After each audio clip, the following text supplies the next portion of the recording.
Our life was in danger. DANGER. Danger. It was dangerous. Dangerous. Dangerous. That girl is so dangerous. But God. But God.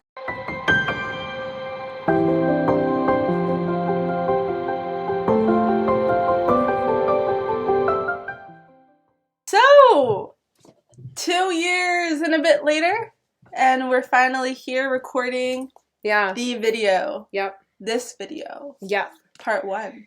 Yeah, I don't know. I feel like we should give like a trigger warning because this could be very traumatic for a lot of people that watch this, just because there is like issues of like, I guess, everything.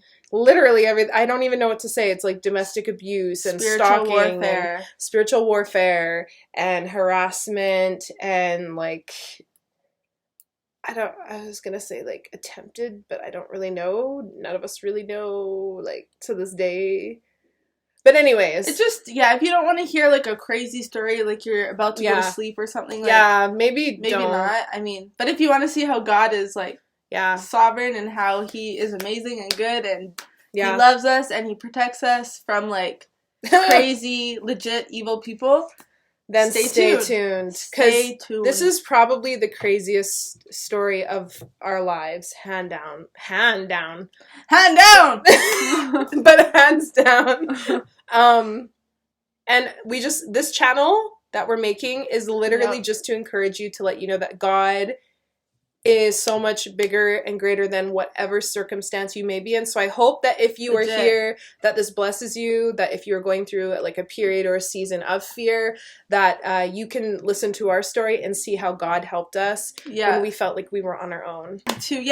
So this story is amazing and it will help you if you're like going through difficult seasons in your life. But even just like, I feel like the main point is like to really have discernment and trust God, like when God is telling you something, because if we didn't listen to like the warnings that God was telling us, then who knows like where we would be today. Where we'd be, but like if we would even be alive today, I don't know. Like God is so good that he'll just speak to you in a way that will get you to act in a way that he needs you to act for your own safety. Like He knows how to speak to each of us, right? So where should we begin? Because this is going to be a part series, by the way. Because it's like too long to like put all into one. But maybe we could start like, so it was May 2020. Okay, so May 2020. Right? We were, that's fine. We moved into...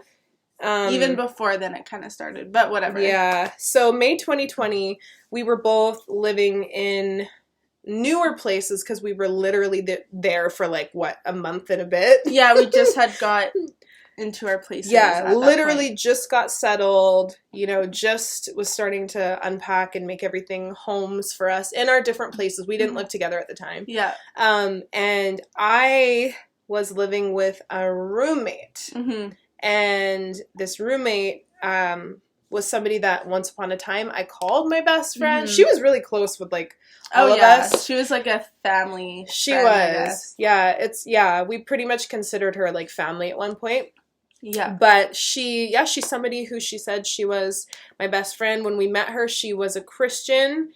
Quotations around that. This is where the discernment part comes into it. But we moved in together because it was really hard for me to find a place at the time. Yeah. And so I did it. I feel like this is something too, that if you feel rushed and led into a situation without 100% peace, but you do it because you feel like you have no other option, don't like just really think about it. Yeah. Because oftentimes I feel like the enemy, that's how he pushes us into situations sometimes when we feel like we have no other choice, so we just do it, and that's exactly where he wants us. So with me, he did that with my roommate, the girl who was my best friend. Around this time, we knew each other for probably like 6 years or more. But around this time, I noticed our friendship started changing. I noticed that we were more not even me, but she was just more argumentative with me, over stupid things. I remember you came over once. She was arguing about, like, how many coffees I had in a day, and I'm like, I know how many coffees I drank. I drank them. Yeah. I made them. I bought them. And I just remember she was, like, arguing with me over it, and I'm like, over the most stupid things, like, which it doesn't really matter. And I was like, we've never been like this before, so I was like, this is weird. Like, something's going on, because it was just this constant, like, disconnect from where we used to be. Yeah. And at the same time, she... I don't know how much to share, but she was also going through stuff in her life, and at this time, she started getting into the occult, basically, and I was basically getting reconnected with God, because I grew up as a Christian, knowing him. I kind of fell away, and at this time, God was, like, pulling me back to him, and it's just ironic, because at this time, I just moved in with her, and then she started getting deep in this stuff, to the point where she was bringing tarot cards in the home, stones in the home.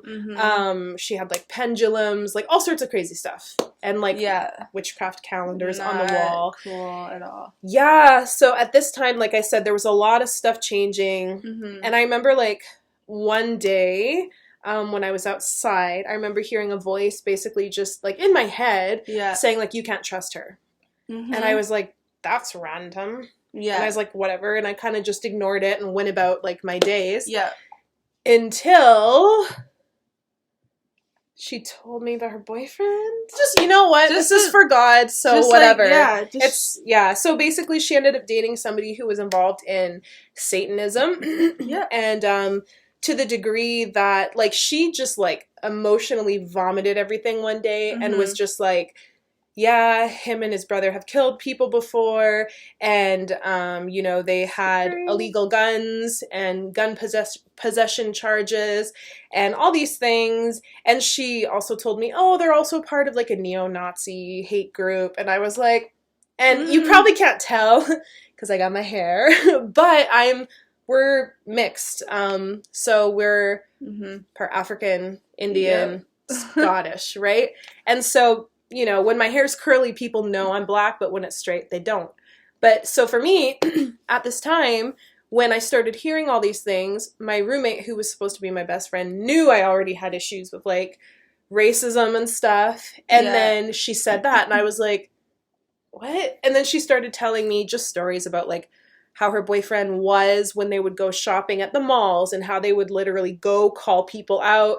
They would start criticizing them and basically making fun of them and harassing them because of, like, their ethnicity. And she said it didn't matter if they were Indian, if they were Asian, if they were black, as long as they weren't white, she said he would go and make fun of them. And then she started saying that, like, oh, I would try to stop him sometimes and say, oh, don't do that, my best friend is black. And I was like, don't bring me into this. Don't bring me into this. I don't need your neo-Nazi friend to know that you have a friend who's black. No, thank you. No, thank you. I'm good. But basically, you just started feeling that, like, okay, you really can't trust her. She's surrounding herself with people who are not safe. And I had a child. Yeah, we both that have was living kids. In this place, too. Yeah. So, basically, it's like God was putting on our hearts, like, you can't trust her. And I remember, because this was, like, kind of during when stuff was, like, shut down and you weren't really allowed to, like, go many places. So me and her were kind of, like, just hanging together during that time. Yeah. And so I remember you came over to my house, and we were both kind of, like, talking about her and how, like, we feel like, okay, something seems different with her. Yeah. Like, I don't know what it is. And then I remember, I don't know if we prayed together or... We did. I think we prayed about it. And then I remember praying also that night, like, when you had went home. I think it was the next day. But basically saying, like, God, just, like, protect her. Because we were scared for her, too. Because of, like, the person she was involving herself with. The neo-Nazi guy and whatnot. But then we were also just like, God, like, if we shouldn't, like, if there's something you need to reveal to us about her, like, reveal it to us so we know, so that way we can protect, like, our kids, ourselves, whatever. And we already felt like God was kind of putting that onto our heart. Yeah. And then I remember, I think, did we reach out to her mom? Yeah. Or something like that? Yeah. we reached out to her. Like, that we were worried about her and, like, the guy she was... Because she was just, like, seeing. put on our heart. But it was, like, this weird sense of, like, urgency.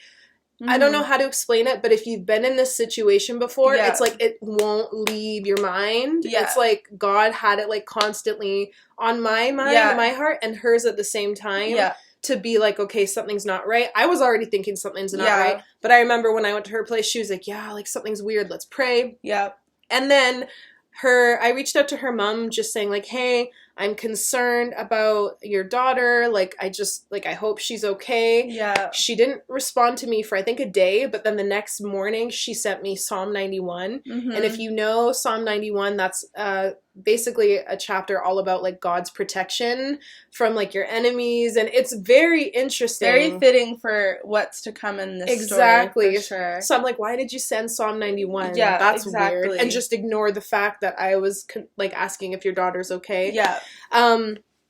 So around this time, I remember I was staying at her place because I was not feeling safe. Mm-hmm. I remember she messaged me, and remember, I've known her for like years at this point. Yeah, so it's been a while. So I knew her in the sense that when we've lived together in the past, if she needed to come and go, she would. She would just show up when she had to show up. She would leave when she had to show up.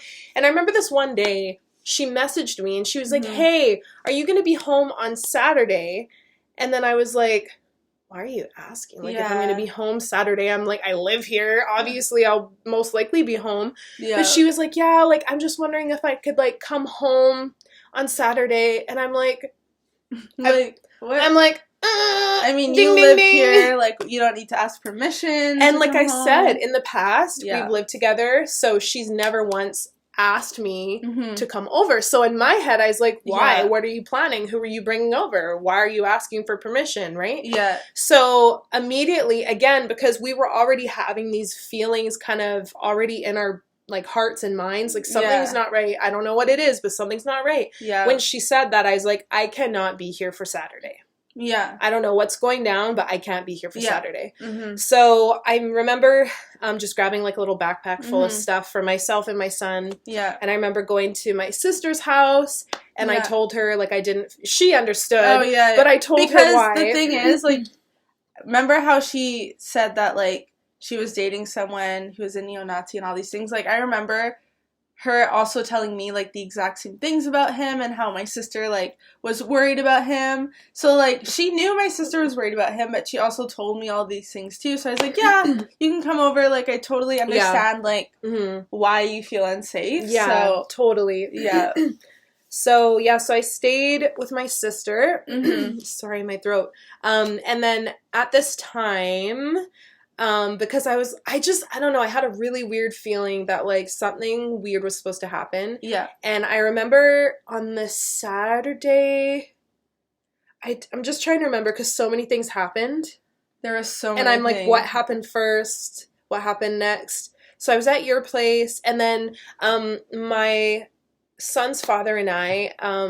up to this point, I basically, well, technically, I still had full custody, but I had full custody of my son. Mm-hmm. My ex was wanting to go back to 50-50 and basically not wanting to talk about it properly, not wanting to get anything in writing. Mm-hmm. I basically said, we could do it, but if we're going to do it, let's get something in writing first, and then we can go ahead and we'll do the 50-50. But I knew the type of personality he was, and I was like, he's just going to pick him up regardless of whether I say yes or no. So I'm just going to drop him off on this certain day.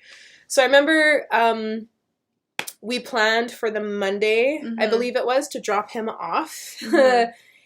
And we didn't do that because stuff happened. Mm-hmm. Yeah. I think it was literally this. So I was there this Saturday. And then Sunday is when things started getting really friggin' weird. Just like... Yeah, very weird. Yeah. So weird. So, yeah. I don't even know where to start. So basically, she was over at my place for a few days. She didn't feel safe at her place. So we were all just chilling at my house. The kids were playing whatever. And then we were just, like, moving stuff from her car into my car because that way we could just take one car like around the city so that if we ever needed to go anywhere, we could just take one car. And things were kind of like restricted too, so you weren't really allowed to like go very many places. So we're like, okay, we'll just go together. Whatever. And so we did that when the kids were asleep. We had the kids iPad. The iPad, and we had them on FaceTime just so we could like monitor them just while we went outside to quickly switch over the things. So basically when we went outside, things were kind of weird. Like, so we were at our car, and then a van like pulled up into the parking lot, I guess. The parking lot of the condo that I was living at. And basically the van, a white van, I should add, because I feel like that's very... Always white vans. Yes, totally. So anyways, this white van pulled up and basically stopped in front of us and this lady asked, hey, by any chance have you seen a black lab anywhere? And then, I don't know, in that moment my heart like sank. Same. I don't know, like, some people might not think that's strange, but, like, in that moment, my heart sank, like, this isn't right, like, what is going on? Same. Mine was, like, going like this. Yes, I was like, ah! Yeah, it's like if you have a nightmare or something, it's like you have this, like, reaction in your body that you can't necessarily control. You can't explain it at all. Yeah, and you know something is wrong and your body immediately starts reacting. That happened for both of us. Oh, yeah, we were both immediately like, okay, this is weird. So then I remember, I think we just said no, or whatever. We both were, I remember we looked at each other, we're like, no. And then, like, what the heck? And so... There wasn't anyone else, like, outside at that time in the parking lot, whatever. So, instead of her, like, leaving the parking lot... Which you would assume. Like, if you're looking for a dog. And there's no dog anywhere, then, you would go to... You would leave. But anyways, the lady who was driving the van pulled up to the front of the building, and we were still, like, at our car... And so anyways, we were still at her car, but yet she was parked right in front of the doors to where I live. And so we're like, okay, like, I guess we'll kind of just, like, wait until she leaves, right? But then she wasn't leaving, and so we're like, okay, what do we do? Yeah, and just to kind of, like, make it make sense a little bit, so the condo building is here, right? There's 2 sidewalks. So here, there's 2 sidewalks. We're, like, up here. And so she drove down this driveway, turned so that the car is now facing us, and just parked. She had the car on. She didn't turn it off. Nobody got out of the car to pick anyone up. For a dog. When nobody came out of the apartment even to go in their van, because it's like, oh, maybe they're picking someone up. Maybe somebody's getting dropped off. That didn't happen. And we're, like, kind of watching this as we're doing our thing, and we're like, okay, this is getting weird because time is passing by and she's like, still there. And so I remember I did not have my phone at the time. It was actually getting fixed. Which is just, it's weird that all this happened at the same time when, like, my roommate and my ex both knew I didn't have my phone, but I digress. And so she had her phone. And I had, like, the iPad that we were using as, like, a baby monitor for our kids. And so I remember we were like, well, we don't want to walk to the front door because we're like, she's there. Like, what the heck? And I remember, too, like, so she was there at the front for a while, but then she turned the van around and started coming toward us because we started to walk toward the front of the building, but we hadn't quite reached the front yet because she was still kind of there. And we stopped, I remember. And we stopped. And we're like, okay, like, let's see what's going to happen. But then she proceeded to, like, creep forward toward us as we were walking. And it was so slow. So slow. Like, it was like a walking pace. It was like, really it was just so sketchy. Bizarre. And so the building's here, right? There's the door. And so she's now coming this way. Remember, we're like up here, right? As we're walking down, but we're not fully at the front door. And so now she's coming up this way. And so I remember, like, we both start praying. Yes, we start praying. Like, literally, like, I think out loud we were praying, like, in the name of Jesus, like, whatever's going on. Like, we bind, rebuke, and remove you. And I pray, like, you would just protect us with the blood of Jesus. And remember, I'm just getting, like, back into my relationship with God, too. So this was definitely, like, a kickstart. Yes. And so so we start praying, and then I remember my sister, brilliant, and our genius. And before that, even you made sure to like cough really loud, so like people around could like kind of see what's going on too. Because nobody was outside, and I was like, well, how can we make noise? And I was like, I'm just gonna start coughing really obnoxiously loud so that people around maybe will come out of the apartments. Because again, remember around this time there's like COVID too, so I'm like, let's just cough, get people's attention. That's true. But anyways, so then my sister, so she pulls out her phone. By this point, the van is literally like right beside us and like pretty much slowing to a stop.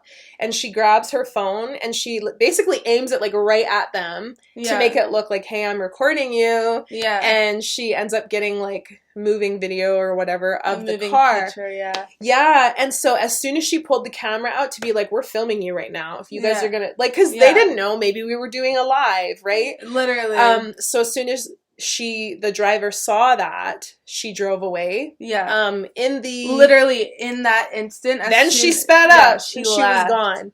And it's funny too because in that video, like we've looked at it after, you can tell there's also someone else in the back. Kind of looks like there's someone in the back. Yeah, because you can see the long hair in the back, and I'm like, But anyways, this is where things continue to just get weird, right? So we both like run in the house because we're like the kids. We have the monitor. We like can hear them. We know they're okay, but we're like we gotta go and check on them. We gotta go do what we gotta do. So we make sure, like, we get in the house, make sure everything's locked. We literally checked, I remember, all the windows. Oh, yeah. Made sure everything was locked, that, like, nothing was open. Yeah. And the kids were fine. They were still asleep. Yeah. And I remember at that point, I was just like, I need to call my roommate. Yeah. I was like, I don't know why, but we need to call her. Like, we need to talk to her. And mind you, just a few days prior, I remember praying, God, you need to reveal to me if we can't trust this person. Yeah. Like if there's something we need to know, like let us know. Yeah. And so then this followed. It's just very interesting. Yeah. And again, like God was already warning us about her too, right? Yeah. And so, so then I remember I used my son's iPhone because I didn't have my phone at the time. Or sorry, iPad. I used his iPad to basically iMessage her. I think it was on iMessage. Oh, no. Or was it Facebook? I don't know. Whatever. I called her. Yeah. And I remember, like, it was just such a weird call because I was like, hey. And she was like, hey, like, what's up? And I was like, I have a really weird question to ask you. Yeah. And then I was like, what does your boyfriend's mom look like? Oh, the response. Anyways. And this is the part that's crazy. And I didn't even get it right away, but she did. And she was like, his mom, she has blonde hair. Oh, but she doesn't drive. And then I remember I was like, hang up the phone. Hang up the phone. Yeah, and I saw her face and she was just like panicking. And at the time it didn't like click to me because I was looking at her like, why? Like, what did she say? Did I miss something? Yeah. And so I like literally just hung up, blocked her right away. And then I remember after. Yeah. I was just like, we didn't tell her we saw a van or we saw anyone driving. So why is she describing someone by the fact that they don't drive when we never told her we saw a van? We never asked her what car she drove, if she drove. Just what does she look like? Immediately after, the van was just outside of her place, and she knew where she lived. Yeah, she knew. And so that happened, and we were like, that is really weird. So very weird. Yeah, we didn't ask her if she drove. We just asked what she looked like, because we could have saw her on Instagram or Facebook or, just walking down the store. Like, like why walking down the store? Walking in the store. But it's like, she just so happened to feel the need to tell us, oh, she doesn't drive. Yeah. Anyway, so that was like huge red flag because like, Very okay, much. Clearly she knew something was going on. Yeah. Oh, 100%. And also around that time too, she actually lied to me, saying that she was going to be quarantining because it was this time, right? She was going to be quarantining with her parents, because, I don't want to make you and your son sick. Right. So I'm going to quarantine with them. And I was like, okay, whatever, do what you want to do. Like, it's your house. You can totally stay here. I'm not worried. Yeah. But if you want, like, whatever. Mm-hmm. And so she said she was at her parents' house. And again, she, remember, emotionally told me all this stuff about, like, her ex at the time because they broke up. Mm-hmm. But what she didn't tell me was that they got back together. Yeah. And in this time where she said that she was staying with her parents, she was actually staying with him. And doing a detox with him because he was apparently... Detoxing from drugs and alcohol because him and his family are like a big drug family and they sell drugs. And the reason we even knew that she was doing this was because she posted a photo on Facebook, basically like Detox 2020. And it said, tagged him in it. And so we're like, oh. Yeah. And the irony is where they were doing it was literally where I lived in that same city. Yes. And where I was staying with her now. Yeah. Yeah. And then that would have been, 45 minutes from where she would live, both of them. Yeah, and then, another 40 minutes from where he lived? From where he would have lived, so easily. Not her or...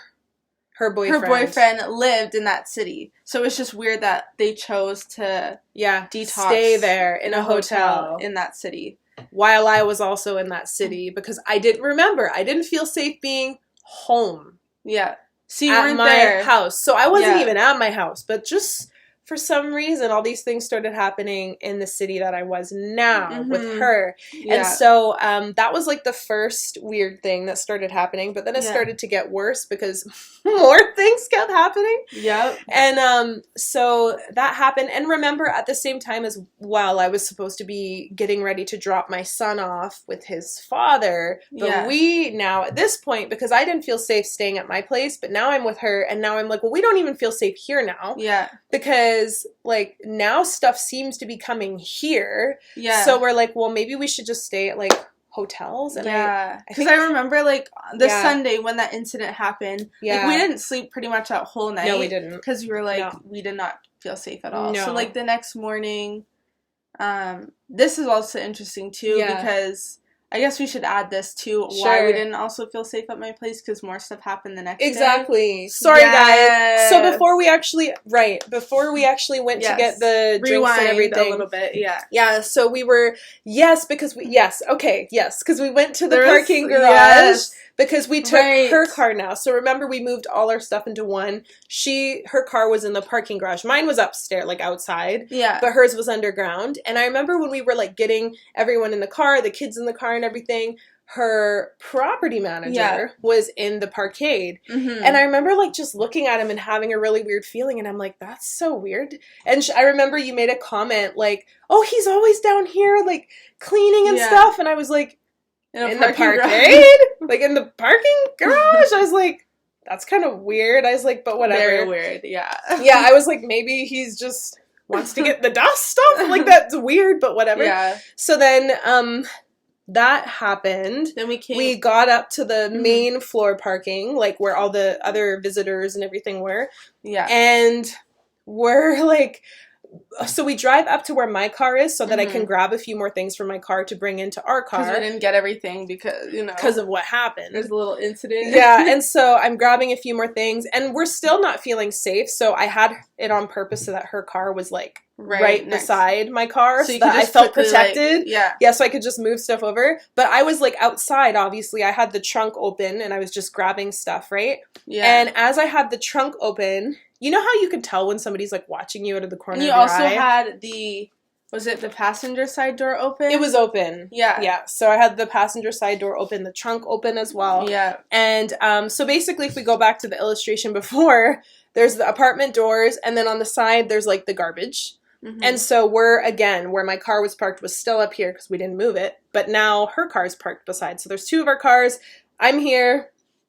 switching stuff over into the other car, and I feel somebody's eyes on me, and as I feel that, I look, like, as I'm doing stuff, I look, and I see her property manager on the phone at the garbages, literally just staring straight at me, and, like, not smiling, dead expression, completely dead, but just staring right at me, and I'm like, yo, like, this can't be happening. We just had the incident yesterday. Literally, like what now? And so in my head, I was just like, okay, whatever is going on, point blank, they're trying to cause fear. Yeah. So I just, like, even though inside, I was like, my heart was starting to get weird again.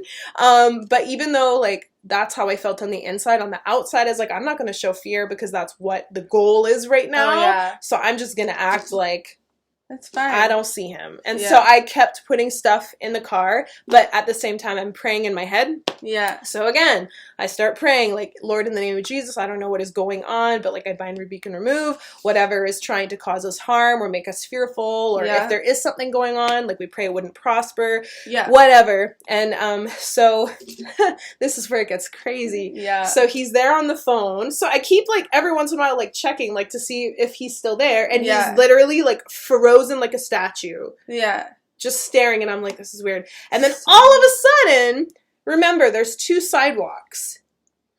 Right? There's 2. There's one here, and then there's like a driveway. So he decides to run.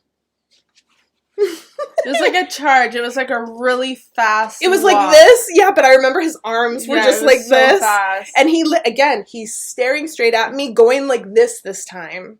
Like charging towards me. And so I'm praying even more in my head, and I'm like, what the heck is going on? Lord, just help us, protect us, protect our kids with the blood of Jesus. And he started charging towards us. And I remember I could see this too, because I was helping you, like, move stuff. So I saw, like, this. And and that's the nice thing. What is happening? That's the nice thing. I had somebody with me who was a witness for all of this. Oh, yeah. And vice versa. And so, he starts charging towards me. And again, remember how we talked about how, like, both of our cars were here, right? So I'm here. He runs, charges towards me. I'm here. And like I said, my door was even open. So there was, like, barely any space to, like, walk through. Meanwhile, there's, like, empty parking spots that he could easily go through, like, if he needs to, right? Full sidewalks. Oh, yeah. Nobody on them. Yeah. If he really was in a rush. You know, maybe he had to pee. Apparently not.